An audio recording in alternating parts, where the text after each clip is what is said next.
harian penduduk dan keluarga berencana. Saking panjangnya saya juga suka lupa-lupa ini. Nah, saya tinggal di Jalan Ibu Ganirah, dekat dengan kampus kalian di Cibeber ya. Hmm. Ini kontaknya nanti bisa dicatat kalau misalkan nanti kalian mau skripsi, butuh data, itu bisa kontak saya. Email nursantimia@gmail.com. Nah, untuk perkenalan, saya juga pengen mengenal kalian nih. Sebelum mulai ya, sebelum mulai saya mau eh, kalian memperkenalkan diri, tapi karena ini terlalu banyak, mungkin saya random aja ya, saya tunjuk.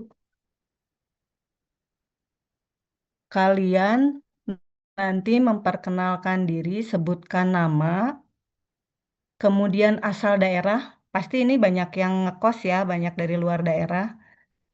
Eh, Sebutkan daerahnya, kemudian sebutkan satu kata yang menggambarkan diri kalian yang berawalan dari huruf nama kalian. Contoh, saya kasih contoh ya.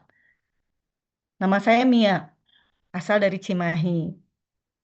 Satu kata tentang saya, mudah misalnya. Kenapa mudah? Karena saya percaya bahwa dengan memudahkan orang lain, pasti saya akan dipermudah juga oleh Allah. Contohnya kayak gitu. Atau misalkan Adinda. Nama saya Adinda, asalnya dari Garut, misal gitu ya.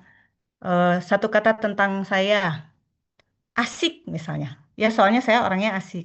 Nah, gitu ya. Saya mau tunjuk, ntar saya stop share dulu nih.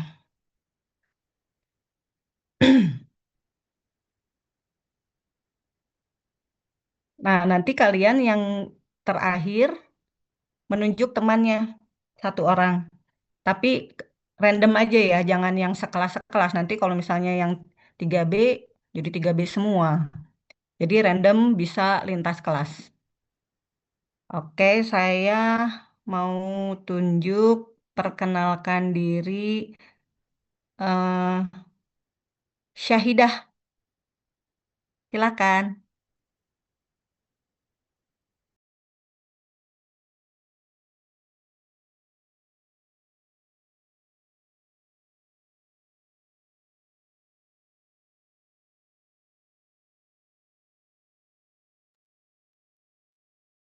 Halo Syahidah,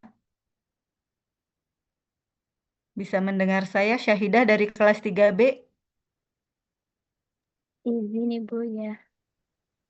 Silakan memperkenalkan diri seperti tadi ya, yang nama, kemudian asalnya dari mana, dan sebutkan satu kata yang menggambarkan tentang diri Syahidah. Lalu terakhir tunjuk teman, salah satu temannya boleh yang sama-sama 3B atau 3A atau 3C. Silakan, random aja. Baik Ibu, izin memperkenalkan diri. Sebelumnya nama saya Syahidah Tari. Asalnya dari Bandung Ibu. Oke, dari Bandung. Satu kata yang menggambarkan diri Syahidah berarti harus dari huruf S. Atau boleh sih huruf yang lainnya, misalnya ada nama tengah atau nama belakangnya. Izin Ibu mungkin santun. Santun, oke. Kenapa santun? Eh, Mungkin saya pilih kata santun biar kita harus santun ke semua orang biar mendapatkan berkah Ibu. Oke, terima kasih. Silahkan tunjuk temannya yang lain. Izin Ibu dari kelas C NASA Ibu. Nasya. NASA, iya Ibu. NASA Hanifah. Oke, silahkan. Baik, bismillahirrahmanirrahim. Izin Ibu, izin perkenalkan diri. Sebelumnya nama saya Nasa Nifah dari kelas 3C. Asal saya asli dari Bandung, Pamengpeuk. Kemudian untuk menggambarkan sifat saya dari huruf N itu agak susah. Paling dari huruf S aja ya. Oke, Selalu overthinking. selalu Jadi overthinking. Oke, dari Bandung, Pamengpek, Pamengpek ya, teh Garut bukan? di Banjaran Ibu. Oh, di Banjaran. Oke, tunjuk satu temannya. Ibu izin mungkin yang ada di depan saya ini ada Teh Suci Vanessa. Oke, silahkan. Terima kasih Kak Nasa, izin memperkenalkan diri Ibu. Izin nama saya Suci Vansa Ajara, asalnya dari Sukabumi. Oh, oke, Sukabumi. Mungkin Apa? satu kata yang menggambarkan saya sesuai S, nama depan saya mungkin semangat Ibu. Saya kayak Hmm. selalu semangat gitu untuk mengerjakan Iya, sesuatu.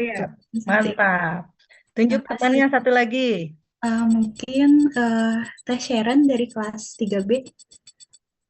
Teh Sharon. Teh Sharon belum on cam ya? Izin Ibu, sedang kendala error di kamera Ibu. Oh, oke. Nggak apa-apa. Silahkan perkenalkan diri. Izin Ibu, nama saya Shalin Maharani, asal kotanya dari Kabupaten Bandung, Hmm, lebih khususnya di Soreang. Izin Ibu, oke. untuk kata saya sendiri berasal dari nama sharing, yaitu membagi. Ketika kita membagi kepada orang-orang, mungkin kita bisa mendapatkan berkah dan juga kesenangan dunia serta akhirat. Luar biasa. Terima kasih. Silahkan tunjuk satu orang. Mana nih I- yang dari jauh belum nemu nih, masih Izin, Ran Bandung. izin Ibu, dari eh, Kadek Lesta. Oke, silakan. Ibu izin memperkenalkan diri. Nama saya Fadala Sadwi Maharani dari Lampung, Ibu. Dari mana? Dari Lampung, Oh, Lampung. Jauh ya. Ibu. Oke, Ya. Nah, lanjut. jadi nama saya Lesta. Saya mengambil huruf L. Itu yang berarti lembut.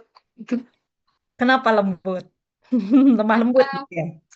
kita harus lembut dan juga berbicara kepada orang harus lembut. Biar apa ya? Hmm,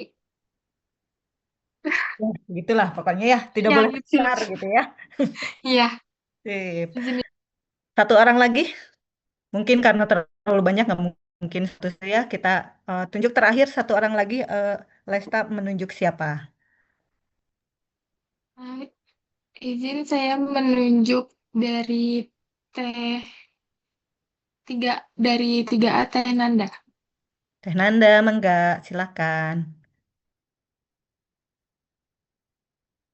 Baik, Ibu izin untuk memperkenalkan diri. Nama saya Nanda Wulandari. Rumah saya di Kabupaten Bandung Barat, tepatnya Mhm, di Batu Jajar.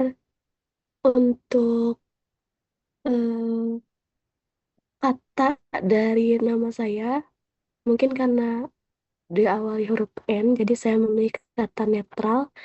Karena mhm. saya percaya jika kita selalu berada di posisi netral itu sedikitnya hidup kita itu akan dipermudah, Ibu. Oke, non-blok ya. Iya, betul. Terima Terima kasih, kasih. Ibu. Mungkin perkenalannya segitu dulu. Pengennya sih satu-satu, tapi bisa habis 2,5 jam ini buat berkenalan ya.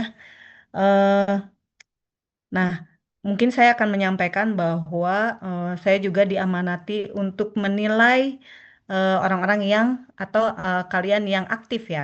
Jadi nanti eh, apa namanya? Silahkan raise hand kalau mau ada yang ditanyakan atau misalnya nanti saya melemparkan pertanyaan, silahkan dijawab. Nanti saya akan catat namanya, gitu ya. Nah, untuk saya share screen lagi ya.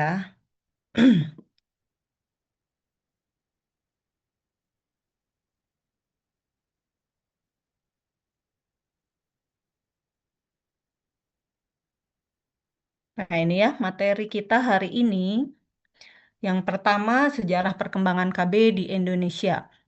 Kemudian sasaran dan ruang lingkup KB. Organisasi KB di Indonesia, manajemen kualitas pelayanan KB, dampak program KB, rumor dan mitos yang mempengaruhi KB, dan yang terakhir aspek etik dan moral dalam pelayanan KB. Ini cukup banyak ya, cuman kita efektifkan saja waktunya. Nah, yang pertama saya pengen tahu dulu nih sejauh mana pengetahuan kalian tentang program KB. Ini hanya untuk mengukur pengetahuan aja ya, tidak ada penilaian di sini. Maksudnya hanya untuk ya pengetahuan kalian di mana. Jadi apa adanya aja, nggak usah apa namanya, wah harus benar enggak gitu ya. Pokoknya seadanya saja. Saya akan share link untuk pretestnya sebentar.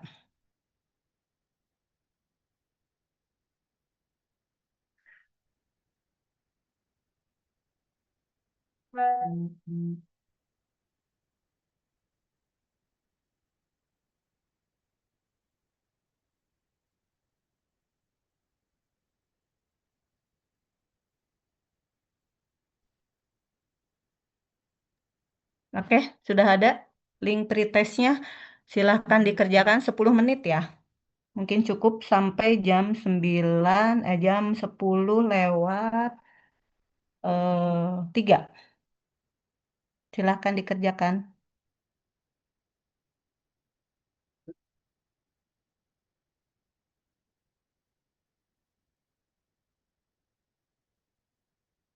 Berencana. Jadi namanya PKBI. Jadi pertama kali program keluarga berencana itu berbentuk perkumpulan ya, yang namanya PKBI atau singkatan dari Perkumpulan Keluarga Berencana Indonesia. Ini dibentuk pada tanggal 23 Desember 1957 di Gedung IDI, Ikatan Dokter Indonesia. Atau kalau dalam bahasa Inggrisnya Indonesian Planned Parenthood Federation. Nah, PKBI ini memperjuangkan terwujudnya keluarga-keluarga yang sejahtera melalui 3 macam usaha pelayanan, yaitu mengatur kehamilan atau menjarangkan kehamilan, mengobati kemandulan, serta memberi nasihat perkawinan. Nah, pada tahun 1967, PKBI diakui sebagai badan hukum oleh Departemen Kehakiman. Kelahiran Orde Baru pada waktu itu menyebabkan perkembangan pesat usaha penerangan dan pelayanan KB di seluruh wilayah tanah air. Nah, setelah itu, nih ya, periode keterlibatan pemerintah dalam program KB. Ini tadi yang periode keduanya. Pada tahun 1967, Presiden Soeharto menandatangani Deklarasi Kependudukan Dunia yang berisi kesadaran pentingnya menentukan atau merencanakan jumlah anak dan menjarangkan kelahiran dalam keluarga sebagai hak asasi manusia. Tanggal 7 September, Presiden mengeluarkan instruksi Presiden. Isinya antara lain membimbing, mengkoordinir, serta mengawasi segala aspirasi yang ada di dalam masyarakat di bidang KB. Dan tanggal 17 Oktober tahun 1968 dibentuk LKBN. Jadi pertama tadi PKBI dulu ya, Perkumpulan Keluarga Berencana Indonesia tuh tahun 1950-an atau 1953. Kemudian tahun 68 ini mulai ada campur tangan pemerintah, itu dibentuk Lembaga Keluarga Berencana Nasional atau LKBN. Nah, lembaga ini statusnya masih semi pemerintah. Nah, ini periode Pelita tadi ya, pembangunan 5 tahun. Yang pertama Pelita 1 itu eh, mulai dibentuk BKKBN. Ini tahun 69 sampai 74 ya. Berdasarkan keputusan Presiden tahun 70 itu dibentuk Badan Koordinasi Keluarga Berencana Nasional atau BKKBN. Kemudian tahun 72 status BKKBN ini berubah menjadi lembaga pemerintah non-departemen. Jadi tadi yang pertama PKBI, Perkumpulan Keluarga Berencana Indonesia, kemudian bertransformasi menjadi LKBN, Lembaga Keluarga Berencana Nasional, itu masih semi pemerintah, dan di tahun 70 itu mulai lembaga pemerintah nih. Lembaga pemerintah non-departemen, namanya Badan Koordinasi Keluarga Berencana Nasional. Ini pendekatannya masih pendekatan klinik, klinik approach. Kemudian di pelita kedua, 5 tahunan setelah 74 ya, 74 tahun 79, ini BKKBN sebagai lembaga pemerintah non-departemen berada langsung di bawah Presiden. Tugasnya adalah mempersiapkan kebijaksanaan umum dan mengkoordinasikan pelaksanaan program KB nasional dan pendukungnya. Nah, ini pendekatannya sudah mulai integratif. Jadi sudah ada mulai perencanaan keluarga. Kemudian di pelita 3, ini pendekatannya mulai partisipatif. Jadi mulai ada pendekatan masyarakat. Dikembangkan juga di sini pada pelita 3 itu ada strategi operasional baru yang disebut Pancakarya dan Catur Bava Utama. Tujuannya mempertajam segmentasi sehingga diharapkan dapat mempercepat penurunan fertilitas. Nah, pada periode ini juga muncul strategi baru yang memadukan KIE, komunikasi, informasi, dan edukasi ya, dan pelayanan kontrasepsi yang merupakan bentuk mass campaigns atau kampanye massal yang dinamakan Safari KB Senyum Terpadu. Kemudian pelita 4, di sini pendekatan koordinasi aktif penyelenggaraan KB oleh pemerintah dan masyarakat disinkronkan pelaksanaannya melalui koordinasi aktif dengan peran ganda, yaitu selain sebagai dinamisator juga sebagai fasilitator. Nah, pada periode ini secara resmi KB Mandiri mulai dicanangkan. Itu ada yang dikenal dengan nama lingkaran biru ya pada saat itu. Kemudian dipopulerkan juga nih namanya LIBI, Lingkaran Biru ya. Tujuannya memperkenalkan tempat-tempat pelayanan dan logo Lingkaran Biru KB. Kemudian di pelita 5, periode ini Gerakan KB terus berupaya meningkatkan kualitas petugas dan SDM-nya. Diluncurkan strategi lingkaran emas yang tadinya lingkaran biru, sekarang menjadi lingkaran emas atau LIMAS. Jenis kontrasepsi yang ditawarkan pada LIBI itu masih terbatas. Nah, di LIMAS ini lebih banyak lagi jenis kontrasepsi. Itu sampai 16 jenis kontrasepsi. Kemudian di pelita 6 dikenalkan pendekatan keluarga yang bertujuan untuk menggalakkan partisipasi masyarakat dalam gerakan KB nasional. Nah, periode pasca reformasi, ya reformasi itu tahun 1998 ya. Nah, setelah reformasi, yaitu sekitar tahun 99, program Keluarga Berencana Nasional merupakan salah satu program untuk meningkatkan kualitas penduduk, mutu sumber daya manusia, kesehatan dan kesejahteraan sosial yang selama ini dilaksanakan melalui pengaturan kelahiran, pendewasaan usia perkawinan, dan peningkatan keluarga dan kesejahteraan keluarga. Arahan GBHN ini, GBHN itu garis-garis besar haluan negara ya. Kalau kalian mungkin belum tahu ya, eh, ini zaman-zaman saya dulu masih sekolah itu pelita gitu ya, pembangunan 5 tahun, kemudian GBHN garis-garis besar haluan negara. Nah sekarang mungkin istilahnya yang tadi RPJMD, RPJMN ya, Rencana Pembangunan Nasional itu. Nah, arah GBHN ini kemudian dijabarkan lebih lanjut dalam Propenas atau Program Pembangunan Nasional. Nah, tahun 2004 itu merupakan tahun pertama Keluarga Berencana Nasional dalam era desentralisasi. Desentralisasi ada yang tahu apa itu? Pasti waktu SMP, SMA juga sudah belajar kan desentralisasi apa? Ada yang bisa jawab?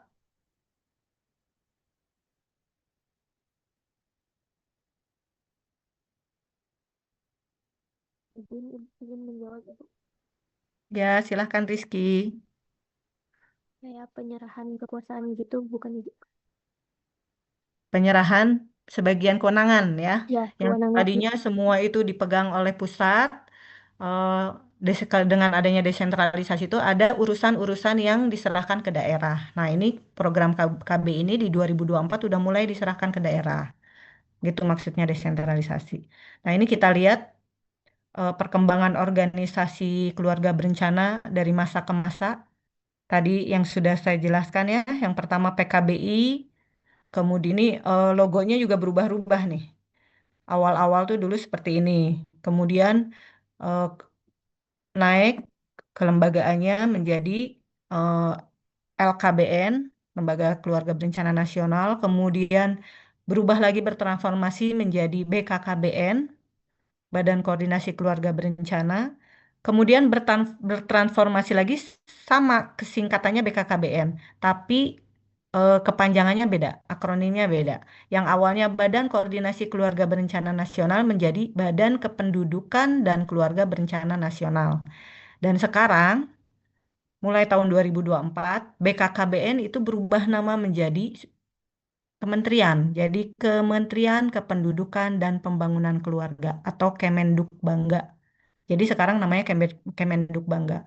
Dan ini logo apa namanya? Logo BKKBN atau Kemenduk Bangga yang terbaru ini yang paling ujung ini. Kemudian sasaran dan ruang lingkup KB. Nah, sasaran program KB itu bukan hanya pasangan usia subur, ya, bukan hanya PUS saja, tetapi juga remaja, tetapi juga calon pengantin. Nah, di kami di dinas itu kita ada pembinaan calon pengantin. Nah, ini pengantin juga calon-calon pengantin ini sebelum 3 bulan biasanya ya, 3 bulan sebelum melaksanakan pernikahan itu harus mendapatkan pembinaan calon pengantin. Salah satu materinya adalah tentang KB. Jadi kenapa sih harus ikut program KB? Karena salah satunya adalah eh, untuk misalkan ya. Jadi pada saat pembinaan calon pengantin ini ada pemeriksaan kesehatan. Jadi ada yang lilanya, ada yang tahu lila? Siapa yang mau jawab? Lila, Izin Ibu. Izin, Bu. ya. Eh, siapa?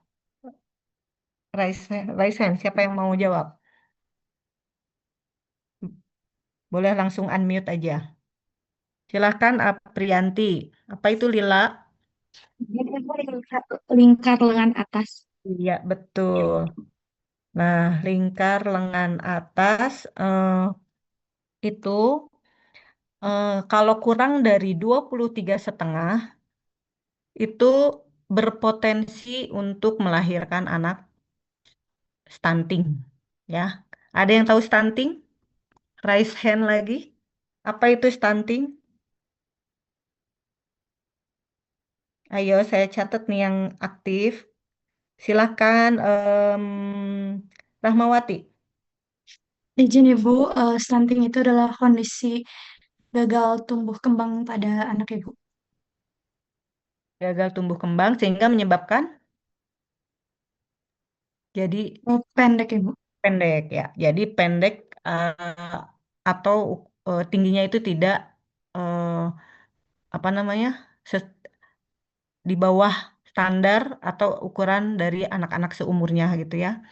Nah, jadi kalau kalau remaja putri atau calon pengantin wanitanya lilanya kurang dari 23,5 itu ada indikasi atau berpotensi melahirkan anak stunting. Makanya ketika bukannya misalkan nih ada calon pengantin yang apa ketika pembinaan diperiksa kesehatannya dia lingkar lengan atasnya kurang dari 23,5 terus jadi nggak boleh menikah. Nggak seperti itu ya. Jadi tetap boleh menikah tapi disarankan untuk menunda dulu kehamilan sampai dia lingkar lengan atasnya memenuhi di atas 23,5. Nah, kemudian sasaran program KB tadi selain calon pengantin, remaja juga. Kenapa remaja?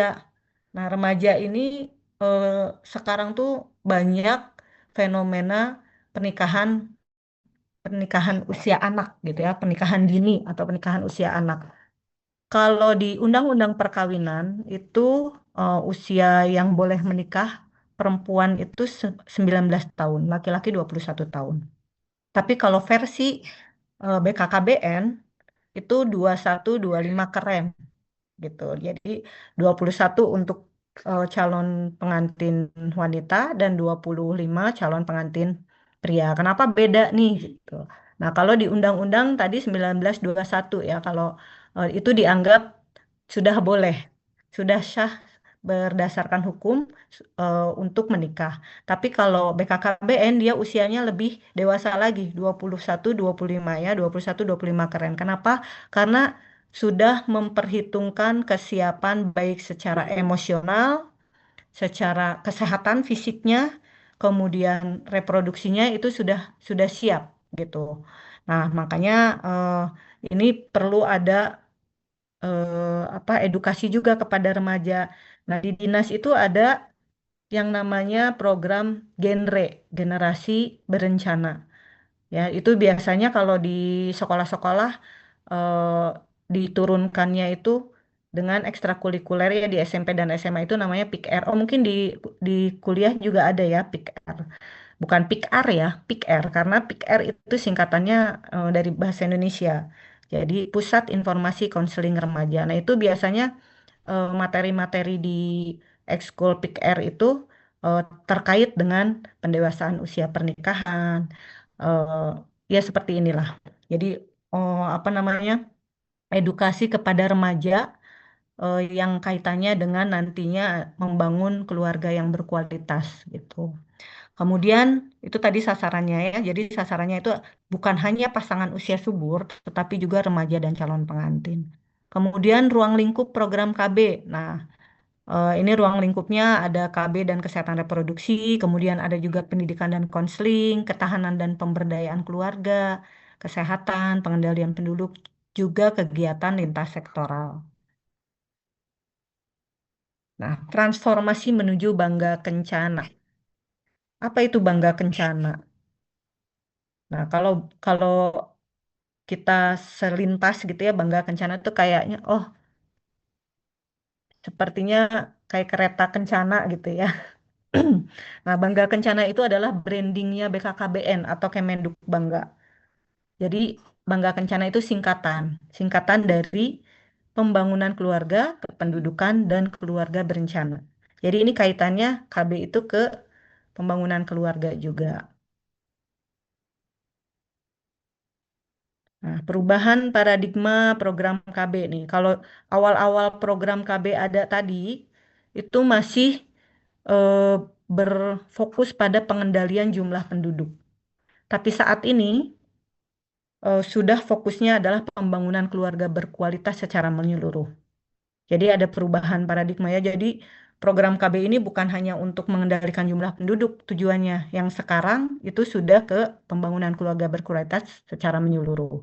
Nah, yang tadi saya sudah sampaikan yang program Bangga Kencana atau rebrandingnya Kemenduk Bangga, yaitu pembangunan keluarga, kependudukan, dan keluarga berencana, itu ada 5 pilar.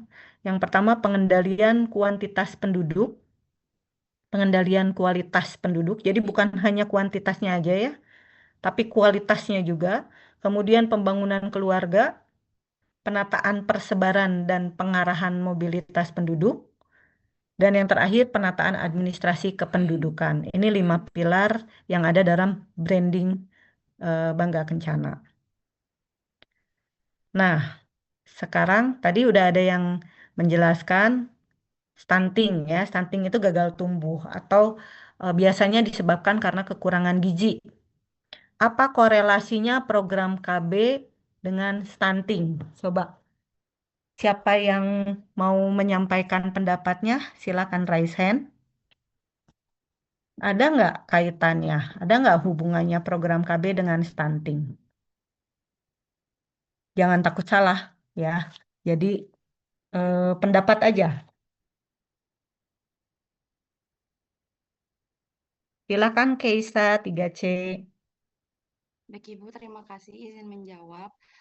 Untuk korelasi antara program KB dengan stunting itu sendiri, bisa KB ini kan bisa mengatur program kehamilan. Nah, sedangkan ketika KB mengatur jarak kehamilan, itu resiko stuntingnya akan menurun gitu kepada ibu-ibu. Seperti itu Ibu. Kenapa bisa menurun ketika jarak kelahiran diatur? Kenapa stuntingnya bisa menurun? Izin menjawab Ibu karena ketika jarak kehamilannya diatur atau ideal antara 2 sampai 5 tahun itu memberi waktu tubuh Ibu untuk pulih secara optimal. Oke, terima kasih. Ada yang punya pendapat lain? Nanda, Izin Gaa, silakan. Baik, Ibu izin untuk memberikan pendapat. Tadi kan telah dijelaskan bahwasanya salah satu dari sasaran dari program KB itu sendiri adalah remaja. Nah, korelasinya bisa dilihat dari sini, Ibu. Karena untuk membentuk generasi yang tanpa stunting, itu harus dipersiapkan dari hulu. Nah, hulunya itu adalah remaja. Sehingga ketika remaja-remaja sudah terpapar dengan program KB, sehingga bisa eh, membuat kehidupannya lebih terencana, sehingga dia bisa menjadi generasi berencana, tentunya ini tuh akan menjadi menurunkan angka stunting itu sendiri, Ibu. Terima kasih. Oke, terima kasih Nanda. Silakan pendapatnya NASA 3C. Baik, Ibu, sebelumnya terima kasih atas kesempatannya. Mungkin sedikit berpendapat mengenai stunting ini. Tentunya betul ya tadi kata Keisa dan Tenanda juga mengenai kesiapan dan perencanaan yang diatur dari usia remaja. Yang tentunya di sini juga salah satu pilar program KB itu kuantitas dan kualitas, di mana kualitas itu tentunya dipengaruhi dari gizi, dari kesiapan yang tidak hanya kesiapan gizi juga, tapi kesiapan ekonomi dan sebagainya. Yang tentunya ketika sang ibu gizinya tadi kurang, terus lilanya kurang, dan perencanaan kehamilannya juga kurang, tidak direncanakan dengan baik, juga tidak menggunakan KB dan sebagainya, itu nanti bisa mempengaruhi stunting atau anak yang pendek karena dari kurang gizi tersebut atau kurangnya persiapan perencanaan kehamilan dan nutrisi ibu. Seperti itu, Ibu. Oke, terima kasih. Ada lagi yang punya pendapat? Kalau tidak ada, kita lihat ya. Nih. Eh, data prevalensi stunting di Indonesia. Kita lihat ini tahun 2020 sampai 2024 memang menurun ya. Ada penurunan. Ini dalam persentase ya. Jadi dari 2020 sampai 2021 menurun, kemudian 2022 menurun, dan 2023 agak ada kenaikan sedikit, kemudian di 2024 itu menurun. Sedangkan di Kota Cimahi, nah Kota Cimahi ini prevalensi stunting, ini data yang ada itu baru dari 2022 sampai 2024. Jadi hanya ada 3 data. Di tahun 2022 ini masih di atas 15 ya, 15%. Kemudian kemudian di 2023 itu mencapai 24, sekian persen ya. Ini hampir 25%. Di 2024 ada penurunan sedikit. Nah, apa yang bisa kita lihat dari data ini? Ini persentase kan. Sekarang anggaplah ya rata-rata prevalensi stunting di Indonesia itu 25%-an kurang lebih. Artinya, satu dari 5 bayi atau balita itu stunting. Seperempatnya balita di Indonesia itu mengalami stunting, gitu. Kan ini miris ya, miris sekali gitu. Jadi satu dari lima balita itu stunting. Di Kota Cimahi meskipun ada penurunan, tetap saja angkanya di 22, nih tahun 2024 itu 22,4%. Gitu. Jadi tetap eh, apa namanya di atas rata-rata prevalensi stunting Indonesia. Jadi cukup tinggi ya prevalensi stunting di Kota Cimahi. Nah, ini jawabannya ya. Jadi program KB itu kaitannya erat sekali dengan penurunan stunting karena membantu mengatur jarak dan jumlah kehamilan sehingga ibu memiliki lebih banyak waktu dan sumber daya untuk memberikan perawatan optimal kepada anak. Dengan KB, ibu bisa merencanakan kehamilan yang lebih baik, menghindari kehamilan terlalu muda, terlalu dekat dengan kelahiran anak yang sebelumnya, dan semuanya itu merupakan faktor resiko stunting. Jadi tadi betul semua ya pendapatnya. Terima kasih. Kemudian, nah lanjut, organisasi pengampu program KB di Indonesia. Di tingkat pusat, itu tadi saya sudah sampaikan, ada Kemenduk Bangga ya, kalau yang sekarang Kemenduk Bangga. Dulu BKKBN Pusat, sekarang Kemenduk Bangga. Kementerian Kependudukan dan Pembangunan Keluarga. Kemudian turun di bawahnya di tingkat provinsi, itu ada BKKBN Perwakilan Provinsi atau Kemenduk Bangga Perwakilan Provinsi. Kemudian di tingkat kota atau di tingkat kabupaten itu dinas, bentuknya dinas ya. Ada yang namanya macam-macam. Ada yang namanya DP3AP2KB seperti di Cimahi karena itu digabung. Jadi dengan urusan pemberdayaan perempuan, perlindungan anak itu digabung. Jadi DP3AP2KB. Ada juga yang dinasnya terpisah, tersendiri. Itu namanya DPPKB, Dinas Pengendalian Penduduk dan Keluarga Berencana. Lalu kemudian di bawahnya ini itu ada penyuluh-penyuluh KB. Jadi ada yang disebut PLKB, Petugas Lapangan Keluarga Berencana. Petugas Lapangan Keluarga Berencana ini terdiri dari penyuluh keluarga berencana dan kader PPKBD. PPKBD ini singkatan dari Petugas Pembantu Keluarga Berencana Desa. Jadi dia yang langsung turun, kader-kader ini yang langsung turun ke eh, masyarakat gitu ya. Jadi yang punya programnya adalah dari pusat, provinsi, kabupaten, tapi yang berhubungan langsung dengan masyarakatnya itu adalah penyuluh-penyuluh KB dan kader. Nah, ini tugas dan peran masing-masing tingkatan. Jadi di pusat itu mempersiapkan kebijakan umum dan mengorganisasikan pelaksanaan programnya. Jadi yang punya programnya itu di pusat. Kemudian BKKBN ini sebagai perpanjangan tangan dari Kemenduk Bangga atau dari pusat. Biasanya diturunkan dulu ke provinsi, baru provinsi nanti programnya diturunkan lagi ke dinas atau ke kota. Ini untuk yang melaksanakan programnya sesuai dengan kebijakan yang tadi ya, provinsi dan pusat.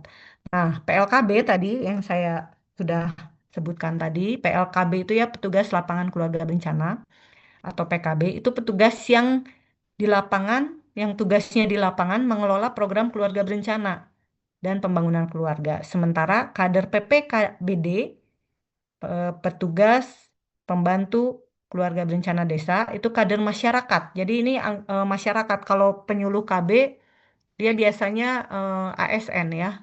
Dia pegawai yang eh, kedudukannya tuh dari provinsi tapi membantu di kota, di tingkat kota. Sementara kalau PPKBD atau kader itu mereka adalah masyarakat yang apa namanya? Diberi honor sebetulnya tapi tidak besar gitu untuk membantu penyuluh KB untuk menjalankan program KB di tingkat desa atau di kelurahan. Oke, lanjut manajemen kualitas pelayanan KB. Manajemen kualitas pelayanan KB adalah upaya sistematis untuk memastikan layanan kontrasepsi diberikan secara aman, efektif, memenuhi standar, serta berfokus pada kebutuhan dan kepuasan klien. Nah, peran bidan di sini apa? Dalam manajemen kualitas pelayanan KB. Yang pertama, melakukan konseling efektif dan beretika, lalu memberikan layanan sesuai SOP, sesuai standar operasional prosedur dan standar klinisnya, mengidentifikasi dan menangani efek samping awal, lalu menjaga privasi dan kenyamanan klien, melapor dan mendokumentasikan pelayanan secara akurat, lalu mengikuti juga pelatihan untuk peningkatan kompetensi. Komponen utama kualitas pelayanan KB mencakup yang pertama pilihan metode kontrasepsi lengkap. Jadi harus disampaikan metode kontrasepsi itu kepada klien tuh harus disampaikan ya pilihan-pilihannya. Kemudian informasi dan konseling yang komprehensif. Nah, lakukan informed choice dan informed consent. Ada yang tahu bedanya? Silahkan raise hand. Apa bedanya informed choice dan informed consent? Atau belum pernah dengar? Sudah pernah dengar mungkin ya?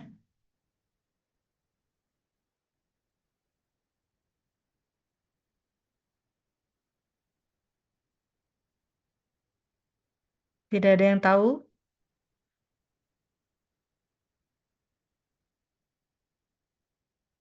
Oke, kalau tidak ada yang tahu, saya jelaskan saja. Izin menjawab Ibu. Oke, ada yang mau menjawab, silahkan. Eh, Intan ya. izin Ibu kalau misalkan inform choice itu pilihan Ibu seperti kayak eh Intan kelas 3A. Oke. oh, ya Ibu izin memperkenalkan diri terlebih dahulu Ibu sebelumnya. Nama saya Intan Siti Fitria dari kelas 3A dengan ujung NIM 1026. Ya. Izin menjawab Ibu, kalau misalkan inform concern itu seperti kita ingin mendapat persetujuan dari klien atau dari pasiennya Ibu. Terus kalau Mm. misalkan inform choice itu seperti kita memberikan pilihan Ibu untuk kepada klien atau pasiennya. Seperti itu Ibu yang ingin tahu. Iya, betul ya. Jadi kalau inform choice itu kan pilihan. Jadi kita harus memberikan pilihan. Jadi bidan itu tidak boleh eh, apa namanya menentukan pilihan kontrasepsi kepada klien sesuai keinginan bidannya.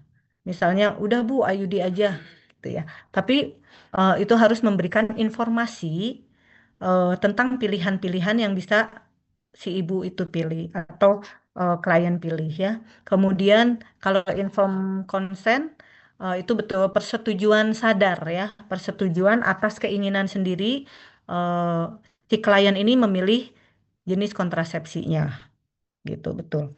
Kemudian yang selanjutnya kualitas pelayanan KB juga mencakup kompetensi tenaga kesehatan, keramahan dan privasi klien, kontinuitas layanan, jadi follow up, penanganan efek samping, kemudian juga rujukan, dan alur pelayanan yang jelas. Dan yang terakhir adalah sistem manajemen logistik, jadi ketersediaan alat KP, SOP, rekam medis ya.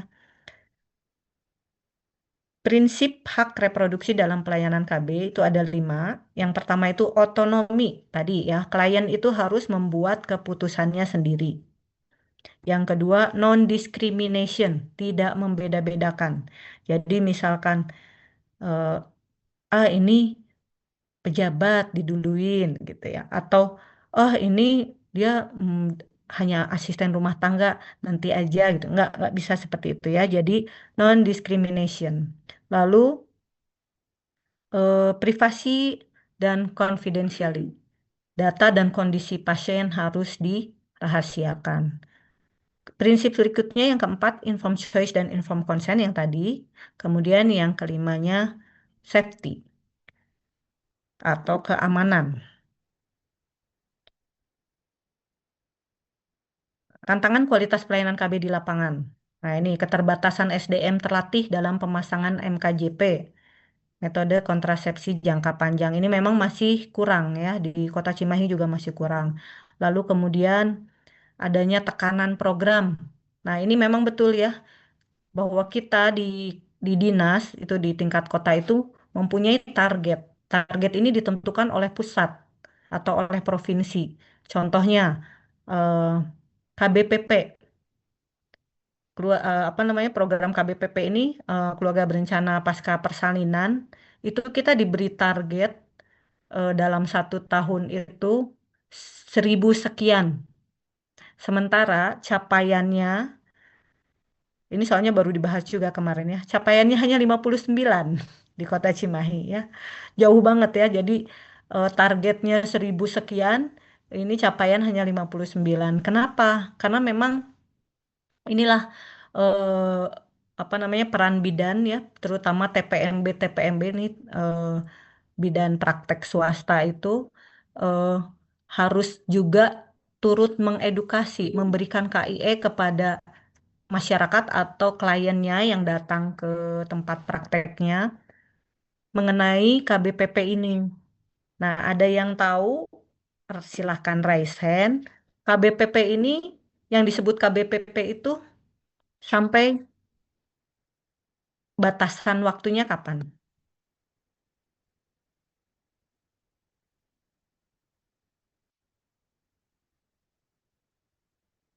Ada yang tahu?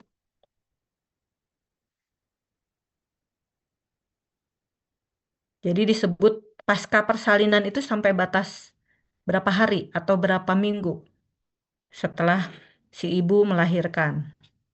Izin Ibu. Oke, siapa yang duluan? Raise hand.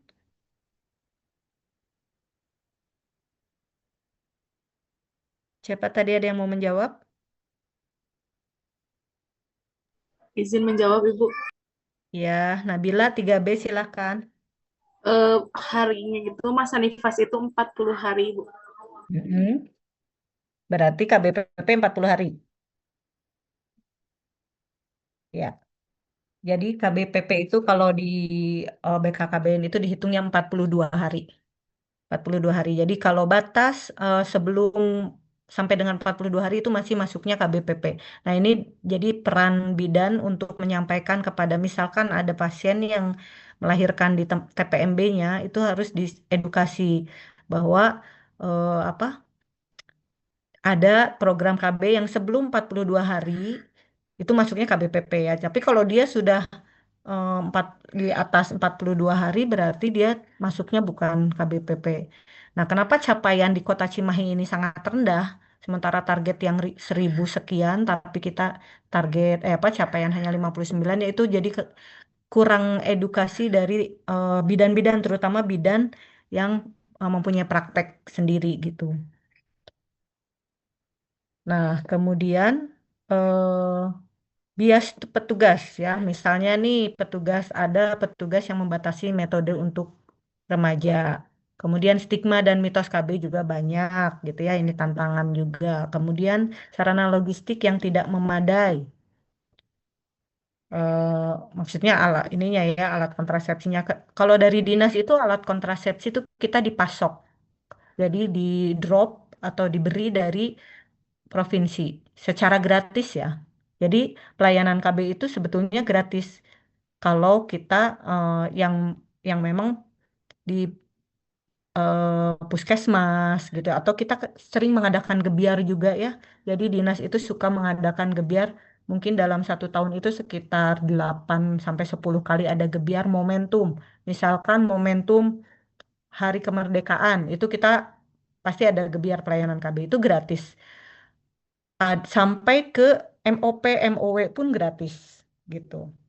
Tapi kalau misalkan pelayanan KB-nya di TPMB atau di dokter ya mungkin itu pasti bayar. Kemudian untuk tantangan yang berikutnya, sarana logistik yang tidak memadai udah tadi privasi yang belum optimal dan kerahasiaan kliennya. Kemudian efek samping yang tidak dikelola dengan baik itu menyebabkan drop out atau yang ganti-ganti gitu. Baru pasang kemudian dilepas itu banyak itu kejadian seperti itu. Oke, untuk materi yang tadi manajemen kualitas pelayanan KB, insight yang bisa kita ambil yang pertama, manajemen kualitas KB itu bukan sekedar pemasangan kontrasepsi, tetapi juga menjamin keamanan, menghormati hak klien, meningkatkan kepuasan, mengurangi unmet need ya, mendukung kesehatan perempuan keluarga dan masyarakat. Ada yang tahu unmet need? Raise hand. Ada yang mau menjawab? Udah belajar pasti ya unmet need itu apa?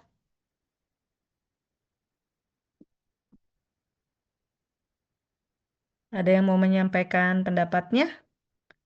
Oke, Suci 3B silahkan. Baik, Ibu, ya, terima kasih atas kesempatannya. Izin untuk menyampaikan, untuk unmet need sendiri ini merupakan suatu kondisi terkait dengan kebutuhan ber-KB yang tidak terpenuhi pada pasangan usia subur, Ibu. Jadi sebenarnya mungkin tadinya ingin menunda kehamilan ataupun merencanakan supaya tidak hamil lagi, tetapi mungkin karena ada keterbatasan pada alat ataupun dari keahlian tenaga medis sehingga KB tersebut tidak terpenuhi, Ibu. Iya, betul ya. Bisa penyebabnya macam-macam ya. Bisa jadi juga karena rumor atau mitos-mitos tentang KB, sehingga ada ketakutan di masyarakat. Nah, ini tingkat unmet need-nya jadi tinggi, gitu ya. Oke, terima kasih. Nah, sekarang dampak program KB. Dampak program KB ini kita saya membagi menjadi tiga segmen gitu ya, tiga bagian. Yang pertama itu dampak program KB terhadap eh, TFR. TFR itu total fertility rate atau eh, rasio tingkat kelahiran ya. Fertility tingkat kelahiran. Nah, dampaknya nih yang pertama menurunkan jumlah rata-rata kelahiran perempuan. Mengatur jarak kelahiran, mengurangi kehamilan yang tidak diinginkan, mendorong perubahan perilaku reproduksi, dan berpengaruh langsung pada laju pertumbuhan penduduk.